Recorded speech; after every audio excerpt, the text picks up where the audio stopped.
வணக்கம். விடுதலை ராஜேந்திரன். டி.எம். கிருஷ்ணா தலைசிறந்த கர்நாடக இசை கலைஞர். பல விருதுகளை குவித்தவர்.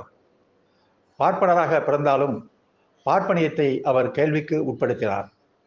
கர்நாடக இசை மேட்டிமை குடிகளுக்கு மட்டுமே உரியது என்பதை கேள்விக்கு உட்படுத்தியவர் குடிசைகளில் வாழும் மக்களிடம் சென்று கர்நாடக இசையை பாடினார். பார்ப்பனியத்தின் பல்வேறு கூறுகளை எதிர்த்து அவர் கலகக்காரனாக மாறினார். பெரியாருடைய முற்போக்கு கொள்கைகளை அவர் புகழ்ந்து பேசினார். அவருடைய பெண்ணுரிமை கொள்கைகளை பாராட்டினார். அவர் எழுதிய நூல் ஒன்றில் மிருதங்கத்திற்கு பசுமாட்டு தோள்களை பயன்படுத்துவது குறித்து சங்கராச்சாரியிடம் பாலக்காடு மணியையர் கேட்டபோது சங்கராச்சாரியார் அதில் ஒன்றும் தவறில்லை என்று சொன்ன செய்தியையும் அம்பலப்படுத்தி இருந்தார். பார்ப்பனராக பிறந்தாலும் பார்ப்பனியத்தை எதிர்த்து குரல் கொடுத்த காரணத்தினால் இன்றைக்கு அவர் பார்ப்பனர்களின் வெறுப்புக்கு உள்ளாகி இருக்கிறார். சென்னையில் இருக்கிற மியூசிக் அகாடமி இந்த ஆண்டு அவருக்கு சங்கீத கலாநிதி பட்டத்தை வழங்கி இருக்கிறது. இது அந்த மியூசிக் அகாடமியில் தொடர்ச்சியாக பாடுகின்ற பார்ப்பன இசைக்கலைஞர்களால் சகித்து கொள்ள முடியவில்லை.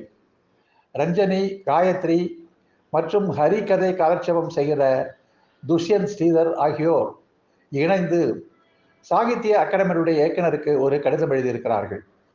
அதில் TM. கிருஷ்ணாவுக்கு music academy Sangeetha Kalanidhi பட்டம் கொடுத்ததை நாங்கள் ஏற்றுக்கொள்ளவில்லை, எதிர்க்கிறோம். அதன் காரணமாக இந்த ஆண்டு மியூசிக் அகாடமியில் எங்களுக்கு ஒதுக்கப்பட்ட நேரத்தில் இசை நிகழ்ச்சியை நடத்துவதற்கு நாங்கள் தயாராக இல்லை, அதை புறக்கணிக்கிறோம். இசை குறித்து நடக்கின்ற கருத்தரங்க மாநாடுகளிலும் நாங்கள் கலந்து கொள்ள மாட்டோம் என்று அவர்கள் எழுதியிருக்கிறார்கள். அதோடு டி.எம். கிருஷ்ணா இசையின் ஆன்மாவை குலைத்தவர். இசை கலைஞர்களின் உணர்வுகளை அவர் சிதைத்து விட்டார். அவர் பெரியாரை புகழ்ந்து பேசுகிறார். பெரியார் பிராமணர்களை இனப்படுகொலை செய்ய வேண்டும் என்று சொன்னதோடு தன்னுடைய மேடை பேச்சுகளில் பிராமண பெண்களை இழிவாக கேவலமான மொழிகளில் பேசியவர். பெரியாரை புகழ்ந்து பேசுகின்ற ஒருவருக்கு இந்த மியூசிக் அகாடமி இப்படி ஒரு பட்டம் கொடுப்பதை எங்களால் எப்படி ஏற்றுக்கொள்ள முடியும் என்று அந்த கடிதத்திலே அவர்கள் வெளிப்படையாக தங்களுடைய பார்ப்பனிய நெஞ்சை கக்கி இருக்கிறார்கள்.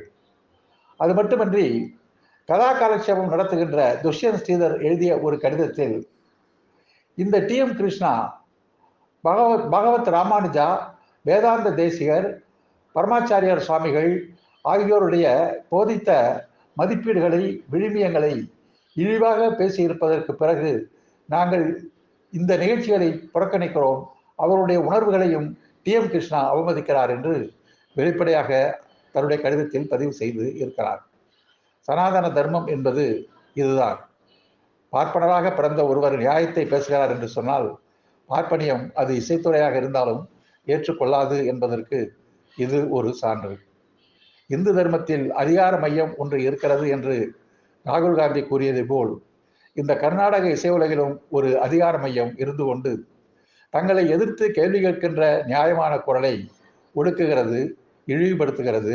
அவர்களை மியூசிக் அகாடமி அங்கீகரிக்கவே கூடாது என்று இந்த 2024ஆம் ஆண்டிலும் பகிரங்கமாக கடிதங்களை எழுதி கொண்டு இருக்கிறது. இதற்கு பெயர்தான் சனாதன தர்மம். சிந்திப்போம். நன்றி, வணக்கம்.